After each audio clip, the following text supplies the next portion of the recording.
Hi guys, it's so nice for me to be back here. See a couple of familiar faces. I actually left Eltham 10 years ago now, so I'm incredibly old is what I've realised. It's all very, very different, but it's nice to be back and to see all of you. So we're talking about health today. This up here is me and my mum. We both run Your Body Means Business together. She is 60 now, and she had a transformation around 55. So yeah, this is why I always put her on here, because it's amazing that she looks like this. But it's really how we put the business together was her going through this transformation. It was her spending a whole year focusing on not just, I want to look different. It was, I want to feel different. I want to feel strong mentally, physically. I want to have more energy. I want to feel better in myself day to day. I want to feel more grateful and happy as I go through the day. And her kind of realizing that it's not just your body or just your mind. So many people think I can work really, really hard and not worry about what I'm putting into my body. Like I can forget about meals. I can forget to drink water. Like I'm that person, not anymore, but I used to be. Not drink any water all day and just work hard and think I just need to learn strategies. I just need to get all my homework done, get all my work done and be as clever and smart and as good as I can be mentally, and you forget about your body a little bit.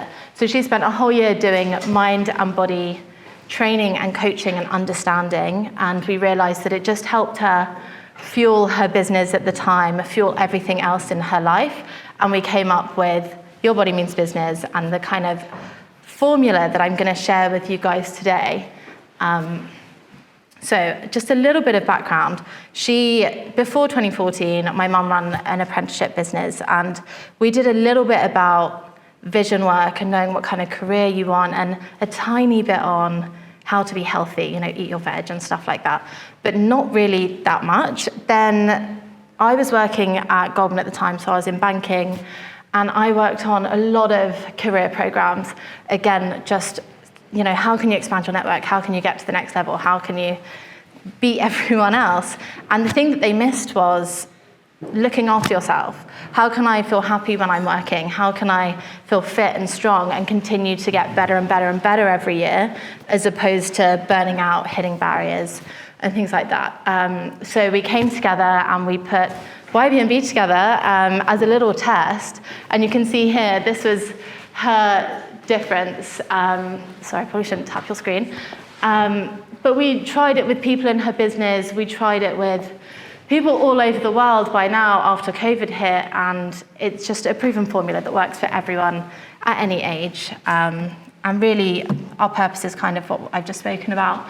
It's just to empower individuals, businesses, communities to live a healthier, happier, more abundant life just by using this more holistic formula. So my intention is to share as much with you as I can in this half an hour. I talk about this all day, every day. So if I say something and you're not sure or doesn't make sense, just ask me at the time. Hopefully we've got time for questions if you've got them at the end as well.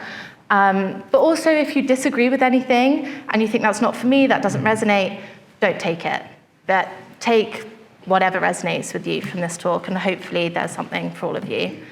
Like I said, we've done over 1,800 transformations now across loads of different countries using this method, and we do it nearly all online because of COVID. So hopefully you guys can take some things away and be able to practice them in your day-to-day lives. So let's get into it.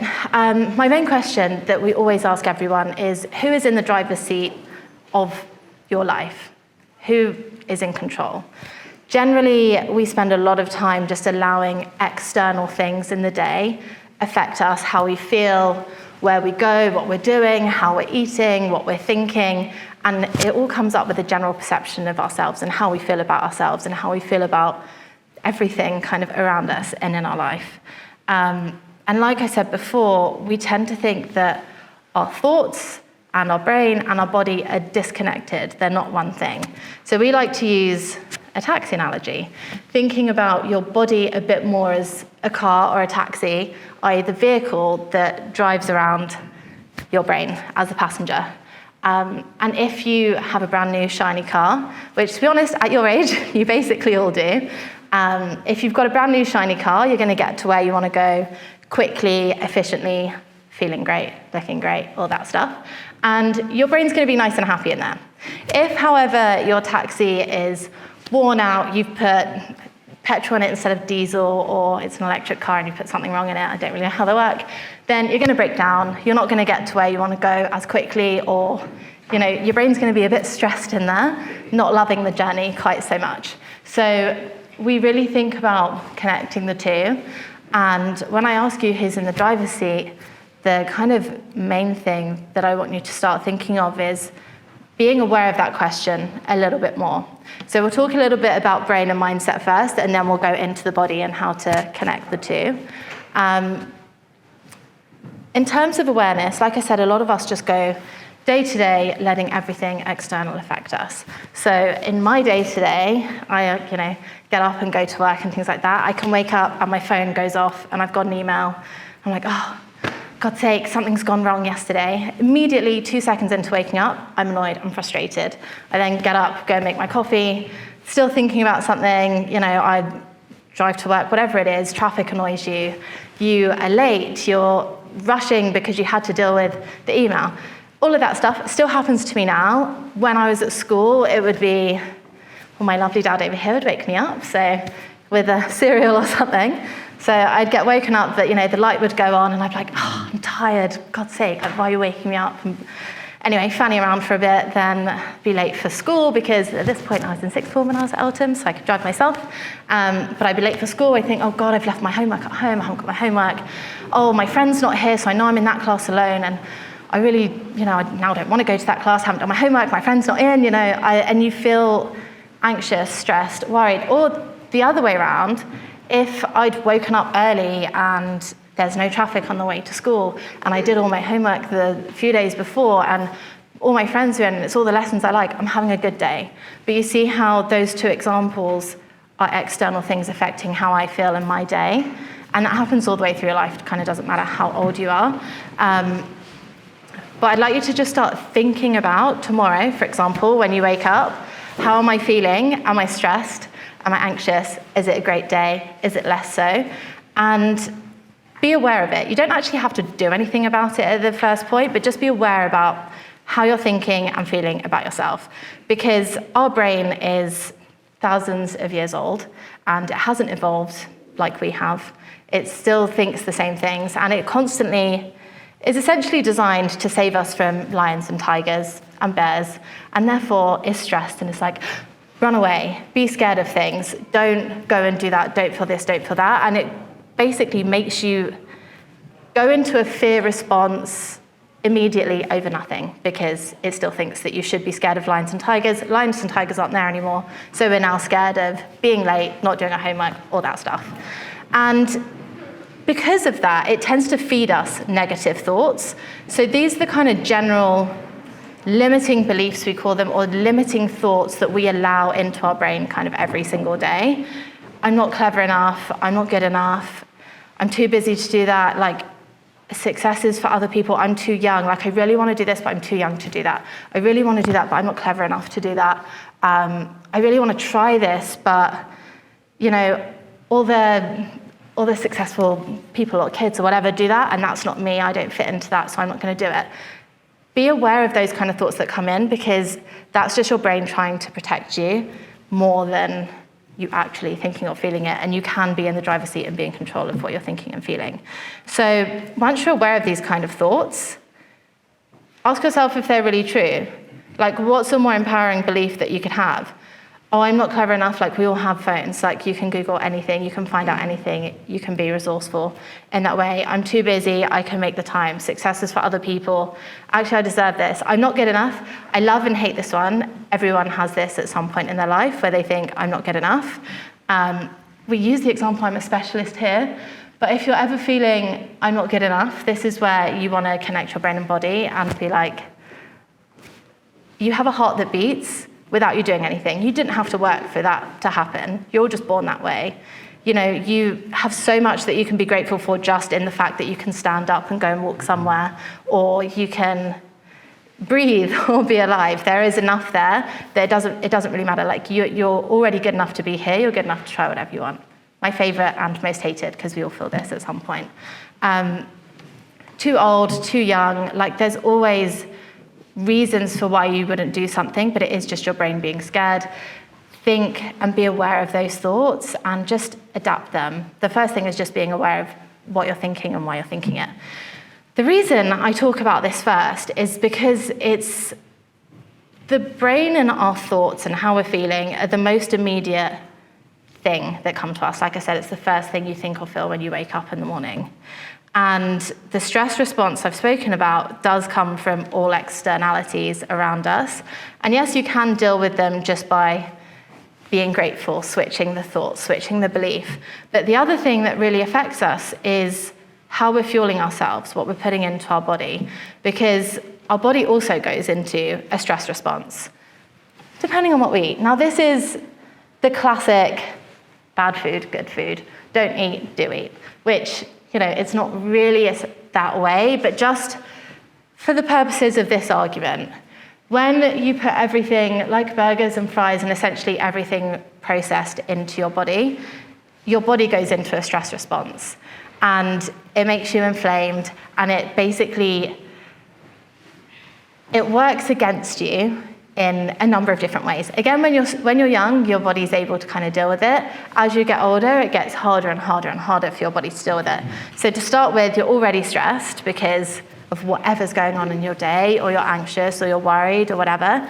And then you put stuff like this into your body, and your body is also feeling stressed, anxious, whatever. All of those different things. On the other hand, if you're putting natural foods into your body, your stress response comes down. And the reason that I talk about this now is if you can reduce the stress response in your body, I'm not saying never ever eat a burger or fries, whatever, again, I still eat them. Everyone can eat them. But try and make it 80-20, try and make it a bit more on this side of things, because it reduces your physical stress response. It calms everything down in your body. It helps you sleep better. It helps you process your mental thoughts a lot better, and just makes your life a lot easier just by thinking about what you're actually putting into your body. And as the example, like, this is not about aesthetics. This is a stressed person mentally. This is my mum, so I'm allowed to use this. This is her results that she had. When she started her journey, she wasn't eating this all the time, but she wasn't thinking, how can I fuel myself physically and mentally properly, which is this side of things. And she would tell you herself, so again, I can say it. My dad laughs in the corner. She would wake up stressed. You would know. She'd get an email overnight. She'd be stressed all day. Everything would annoy her. And she'd get home and just think, I just want to lay down. I'm tired. I've had a bad day. And we go to all this kind of food without realizing how badly it's affecting our body, and meaning you can't sleep so well, meaning you can't process how you felt in the day, meaning that you're more likely to just repeat the same thing the next day. Once she started eating more like over here, the inflammation goes down. You can process things a lot better. You start sleeping a lot better. You start feeling better mentally just about yourself, as long as you do it alongside the mental things too. So like I said, this is a very basic example of don't eat this, do eat that, which is not how life is. So just to give a better example, this is the kind of stuff that you can still fuel yourself with. Our whole body is made out of different types of proteins, so we always recommend a higher protein diet, but essentially as a rule of thumb, if you can make it in your kitchen, eat it. It will reduce inflammation in your body. It will make you physically just feel better, and it doesn't have to be just fish and veg. It can be a cake, like I've got over there, but I can find all the ingredients to make a cake in my kitchen. I can make a cake from scratch, it's fine. I know exactly what's in it. Like pepperoni, for example, still comes from an animal, but I couldn't make that myself. It's got the same amount of carcinogens in it as a cigarette has. It causes stress response and inflammation in your body, makes you feel worse. So fueling-wise, food-wise, if you're already feeling stressed or anxious or unsure and you just want to feel calmer, more focused, more energy, sleeping better, this is the kind of stuff that you want to be eating and fueling yourself with. It'll help you be stronger. You see how much happier she is on the other side. But that said, they do go hand in hand. So the formula that we advocate, and I would share with everyone, is this is great, but the mental stuff is the first thing to do. Like I said, if you can just start thinking about how you are thinking, what thoughts are coming into your brain on a daily basis. Is it, I'm nailing this, school's great, I love going there, I love my friends, life is good, I'm really relaxed, I know where I'm going, I feel good. Brilliant, keep endorsing those things. But if you're waking up and you're feeling, I don't want to go into school today, I haven't done this and I feel stressed or overwhelmed or upset, eating like this, will help you, but being aware of those things and asking yourself, why am I thinking or feeling this way, will help you process it, and then you can change to a more positive outcome. One of the I don't know roughly how much time I've got, but... 10 minutes. Okay, so I feel like I've thrown loads of seemingly somewhat random information at you about body and brain and thoughts and feelings and, eat stuff that you can actually cook from home. Is there anything in what I've said so far that you're like, what is that? Doesn't make sense. I have a question. Anything at all? Everyone knows what I'm saying. I know everyone worries. I've never used to ask questions at school either, but just to make sure. All good? I'm getting a few smiles. I'm assuming we're good. Okay. Cool. So one of our favorite things to do before I just go through a couple of takeaways, and I do it with all of my clients when they come to me, I do it every single day, as does my mum, is think about your vision. So this it works for everyone. Doesn't matter how old you are, doesn't matter what you're doing, doesn't matter what you want. Think about your vision in 3 months' time. And by vision, I mean how you want to be feeling, how you want to be thinking, what you want to be doing. Varying ages, I'm guessing you're at points where you choose subjects or thinking about uni or careers or whatever. Yeah, I'm getting a couple of nods, I know roughly. Good. May not be in 3 months, maybe in 3 years' time, whatever it is. Have a think about where you want to be, who you want to be friends with, how you want to be feeling, how you want to be thinking, what you want to look like, who you want to surround yourself with, and go, okay, this is great, this is great, this is great, this is great. That's the lovely bit to do. And do it in body and mind, and then career, business, hobbies, all that kind of stuff. So mentally, let's say, for example, I have a vision in 3 months' time, 3 years' time, whatever it is, to feel more calm, to feel more on top of things, to feel more confident in myself, to feel, able to be vulnerable, able to be a bit more aware of something. Whatever it is. It can be anything. Write down all your mental stuff, how you want to feel. Then physically, for me, I want to continue getting stronger. I'm, 29 years old now, so I care about feeling stronger every single day. I care about sleeping more than I used to. When we started this business, I'd just finished uni, I was working in a bank, and my mum went to me, oh, do you want to get up at 4 a.m. tomorrow? And I was like, absolutely not, not at all, no way. Let's go to the gym and let's eat healthily. And it just wasn't the time for me. I was like, no, I work in a bank and I work all the hours under the sun, and when I'm not working, I will go out with all my friends and I will have a party and then go back to my desk. I wasn't thinking about it at all, but very quickly, you realize, actually, I can't live my life like that forever. And these principles will hopefully become relevant to you at whatever time it is. But so now I care about sleeping well. I care about feeling stronger. I care about, dye my hair now, so it looking nice. Stuff like that can go in there too. Whatever it is, but you go through mentally and physically, how do I want to feel? And create that person. Give that person a name. She's, I had Wonder Woman for a long time. You don't have to tell anyone. You can call it whatever you want. People call it a strong, confident John, whatever. But write down that person's traits and abilities and what they are, and see how different they are to what you're thinking, feeling, and how you are right now. And you can essentially map out how to get there. using these principles. Generally, anyone that I ask, where do you want to be in 3 months' time? They don't say, I want to be tired, eating takeaways every day. Maybe they do, the people that talk to me don't necessarily say that. Less happy, more stressed. No one says that to me.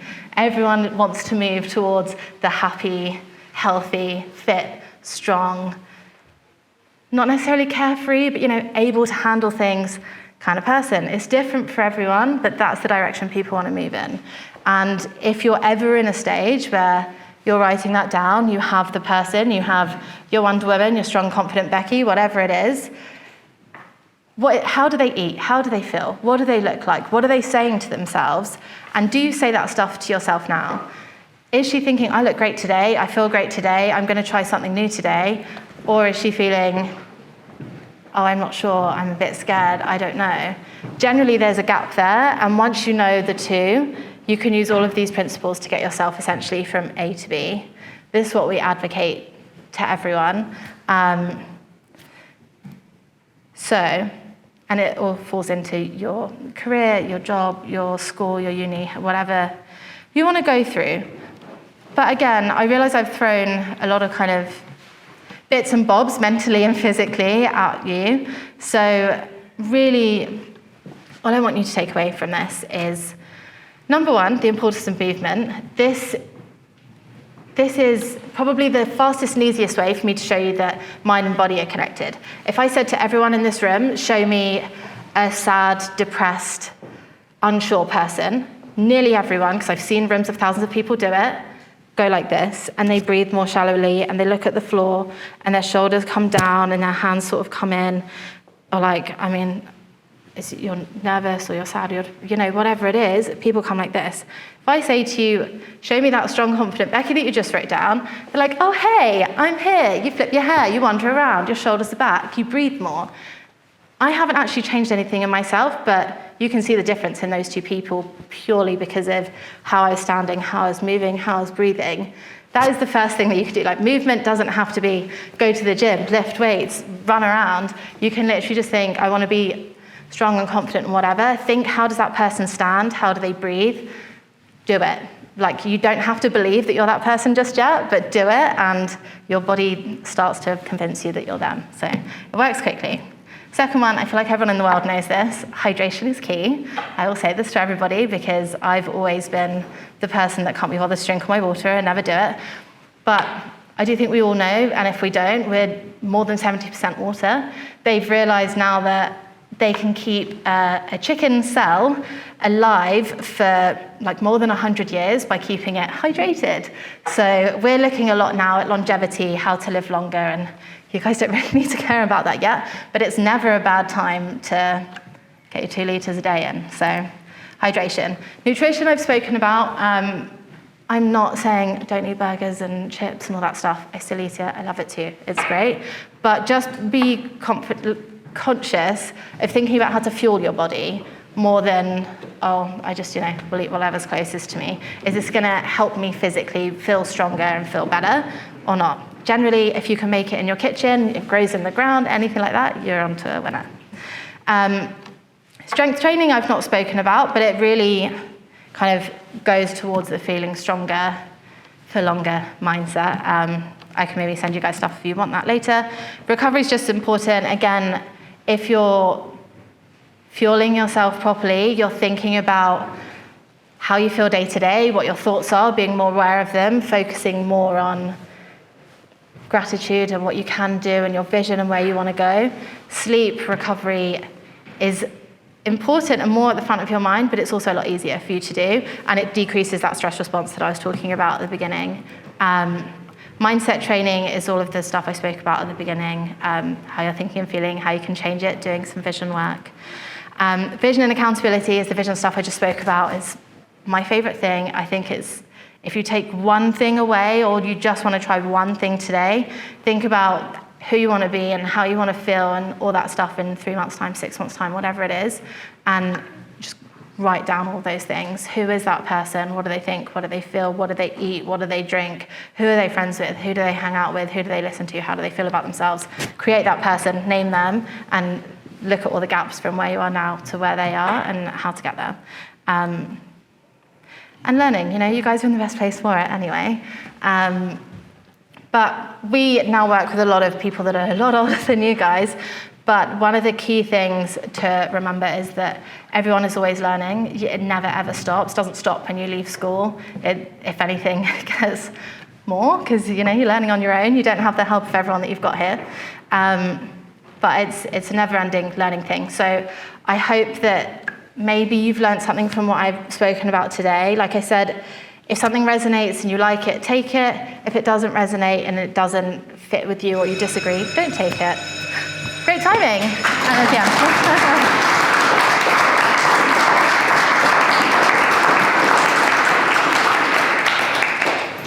Thank you. That was fantastic. Don, I know some of you probably got to shoot off, but does anybody have any questions for Annabel? Yeah, I was just wondering about, you said you worked at Goldman Sachs. Yeah. Obviously they've got a bit of a notorious reputation. I just wondered whether you tried to change the culture within while you were there, or have you been back to talk to people about what you do? Yeah, so I actually did a lot of training with the high-performing females while I was there, and within the remit that I could, we introduced a lot more, I'd say broader awareness than just your career in terms of mindset and things like that. The culture is different for different people. So I've been back since to do talks about stuff like this, and we do a lot of meditation and manifesting and all that stuff, which is great, but it's still a bit woo-woo for the corporate world, I would say. It is notorious for its culture, but I really enjoyed it. I think some people love it, some people hate it, and they are very open, I would say, to bringing this stuff in. Generally, the type of people that are in there don't care. But yeah, I do think it's one of their points of working on. We did a little bit while I was there. How much that sinks into the whole culture, I'm not sure. UK are not too bad. I think the US less interested. Can I ask you a question? Yeah. I wonder to what extent, everything that you've said resonates, and clearly it makes a huge amount of sense, all of it.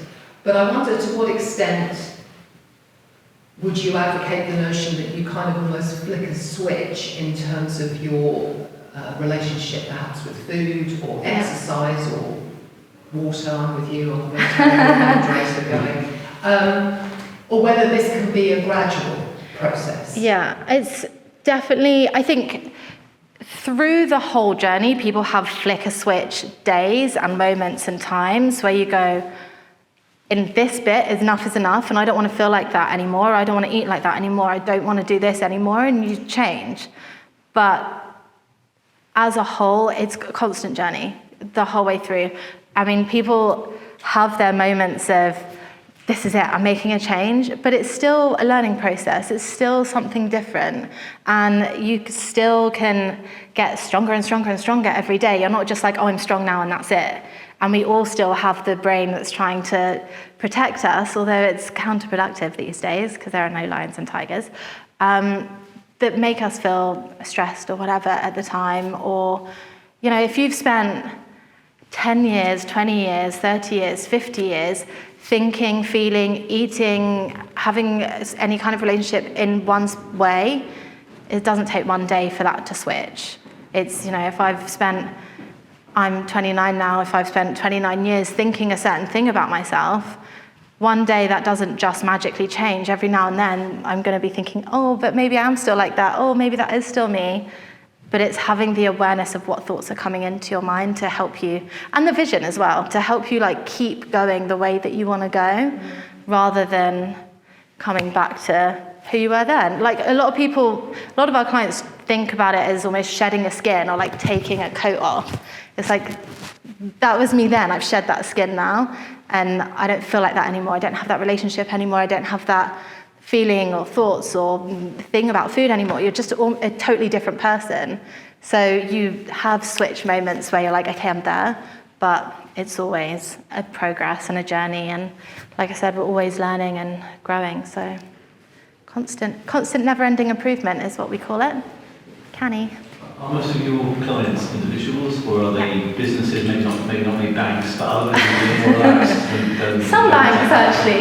How do you, what's your sort of portfolio in terms of So private? We do a lot of one-to-one because it's a lot, as much as it's the same principles, individuals want different things, and it's slightly different to every individual. So we do like to work one-on-one with people to get them exactly where they want to be. When it comes to businesses that we work with, we tend to go in and do a talk and like, here are our principles. And we have online versions of the coaching that we do that they can give to their leadership team or their staff, and it's got everything in there from here's how to figure out what you should be eating, here's how to do the workouts, here's that, but it's not as personal. So we have a mix, and generally our clients are one-to-one, and if we talk to a business or a school, or, we go in and just do a kind of overview. Just how many are is it you, or do you have like a team? No, we've got a team. So my mum and I started it actually as an online thing. We now have a couple of other coaches. Our team is mostly awareness bringing though. So it's like social media and sales and getting the word out there. In terms of the actual coaching, we like to do it ourselves a lot of the time. So we do have a small team. We do train people to think the same way. They're actually a lot ex-clients because they've been with us for so long that they're like, so this worked for me. You have this ripple effect to your friends and family and everyone close to you. It's like, I want to share this with other people. So generally that's how we grow. Yeah. Anything else? Yeah, I've got a question. Yes, Ali. Can you just explain, because it's a little bit overwhelming taking all of that on, but even if you do a little bit of it, can you just explain the importance of consistency and getting you to where you want to go? Yeah, I'd say once you've done that one piece of vision work of this is how I want to be and feel, and that person eats like this and things like this, we have a whole morning routine that we get people to do. And even if it's just, I'm going to look at that vision when I wake up in the morning, and I'm going to write down 3 things I'm grateful for and 3 intentions I've got for the day to get to that person, like that's enough. That would be like the top 3 things I would say. I drink your water, obviously, always. But it seems to me that a lot of what you're talking about, which I think is really important, really powerful, is almost just this kind of sense of self-awareness. It's actually taking the time to recognise why I feel like I feel, or reflect. Mm-hmm. I spent 25 years working in a completely different sector, in an advertising sector. You can imagine what that was like, probably working in banking. And it was only really when I retrained in a kind of counselling perspective that you suddenly become somebody who does become far more reflective, far more aware of your impact on others, theirs on you. You're able to go away and kind of, think about it at the end of the day. And it seems like such an obvious thing. As soon as you kind of learn to do it, you kind of just find yourself doing it naturally, but it makes such a difference. I'm still not drinking water, of course, but I need to work on it. I still have to remind myself to drink water, so... Yeah, there you go. But no, that was fantastic, thank you. Thank you. Oh, but Can I just ask, so, what advice would you give, like, I think most of us here, kind of juggling work, children, husbands, just life in general, and when you don't really have that time, and you're aware, you're telling yourself you need to make that time, but you just can't fit that time in. So like the vision, I think that's a great idea, that I can do, probably all of us can, but then to kind of make the time for kind of, mindful eating, mindfulness, and exercise and movement, when the time is, short. Yeah, so generally, you do the vision work first so you know where you want to be. Then do a perfect day in the life, exactly how that day would run. Generally, that's a bit more still over there for people.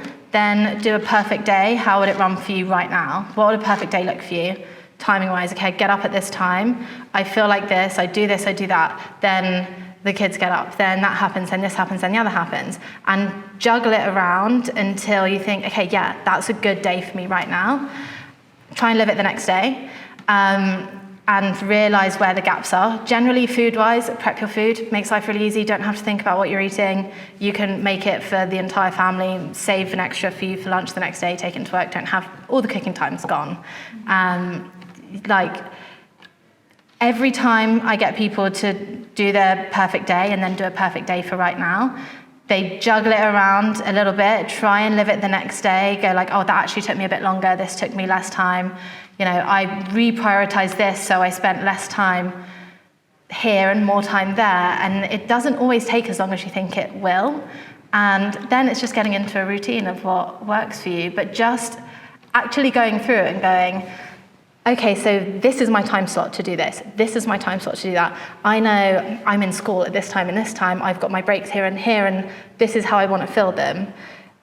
It's not perfect for anyone ever. Sometimes you get the occasional perfect day, but just taking the time to write down what the perfect day would look like, and then thinking, how much decision making can I take out of my day? Because that takes so much time. What am I going to eat for dinner? Oh, okay, now I've got to go and find it because I haven't done the shop, and now I've got to go here. It's thinking about stuff. Even what am I going to have as my coffee order?